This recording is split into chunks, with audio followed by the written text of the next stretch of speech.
plank is now out, and there is a chance, there isn't if it does a sector like that. Now I think that the problems of return for the Mark Wright Dave Coyne Sierra, it's still out there, but it's not, I don't think, going to be able to achieve it. It's going to finish the lap, but its sector time was slow. So Michael Irons has 2:17.961.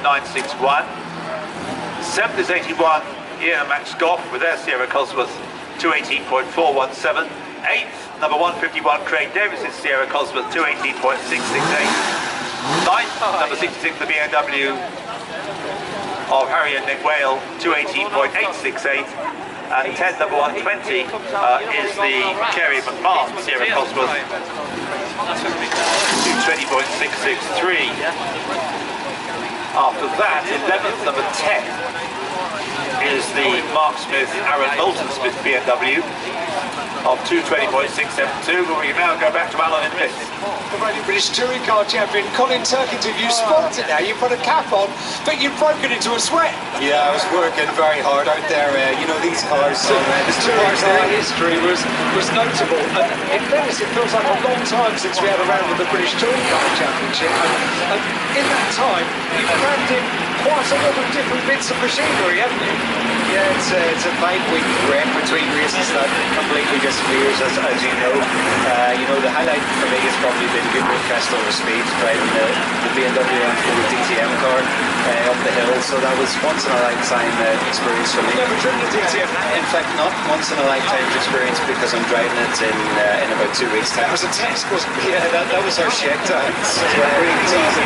There's a light being shined on it. Just tell us about the stand here, because those that aren't aware of dementia and of course the impact that it has, you've got several different ways of showing people what it is and how it affects others. That's partly because 49, which is Sue's own Bentley, is a non-starter. And then we've got 54, change of driver there, not Andrew Mitchell, it's Robert Barry and Andy Prill in the BMW 328. 51 is Chris Ball only in the Victor, and number 140 Simon Slater. Now, down about the 3 more cars, Andrew, I'm sure you remember them well. What are you going to tell us? I'm very sorry, I've only got one car to go and look at, I must say. It's right at the very back here, and I remember Keith Shellenberg racing this. I mean, it's the most amazing machine. It's in its single-seater trim. I know it did race at one time in a 2-seater trim, but just take a look at this fantastic beast here. The blue sport car, 8 litres, special Bentley. And, oh, I lost my camera. Didn't realise where I was going, but the car, actually there's no driver in the house, and Renato Bentley, yeah, but I expect our cameraman will get it as it comes through, and it's just got fired up, and what a magnificent machine it is. If you can get it in here, that is. There it is. So we haven't seen this, I think it might have been good with this year, but we haven't seen it on a racing circuit for very many years. Is it 15 or 16, Ian? Oh, more than that. Yeah. What a device that is. You may have been at the meet in the Martini, something like 1961-62. Didn't Keith Shellenberg in pouring rain lead the race against much more modern cars? Ferraris, Jaguars and so on. But in the pouring rain, with the enormous torque, that big engine, the narrow tyres, it was built for Brooklands, basically. It was built to race at Brooklands. One of the big problems that British motor racing had in the 1930s, 1920s and 30s is that you either built cars for Brooklands or you built them to go road racing, but you couldn't have road racing in the UK. You had to go over to, you could have it in the British Isles, in the Isle of Man or Northern Ireland or the Channel Islands, but not on mainland UK. So there were hardly any racetracks, just Donington Park and Crystal Palace.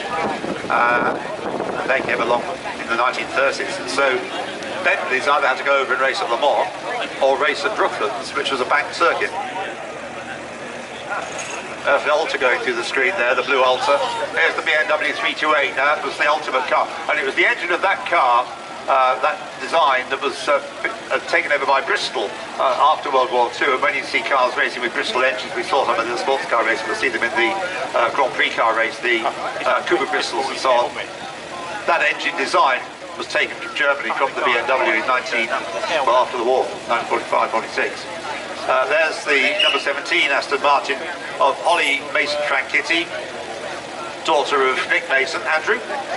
Oh yeah, just a little bit of a drama down here for Till Butchersheimer in the 71 Talbot Lager. He forgot his crash helmet, so he hasn't left the paddock area yet, and the man's just cycled up and handed him his crash helmet, and now he will join the rest of the cars out there. Just on the that fabulous Bentley we were talking about.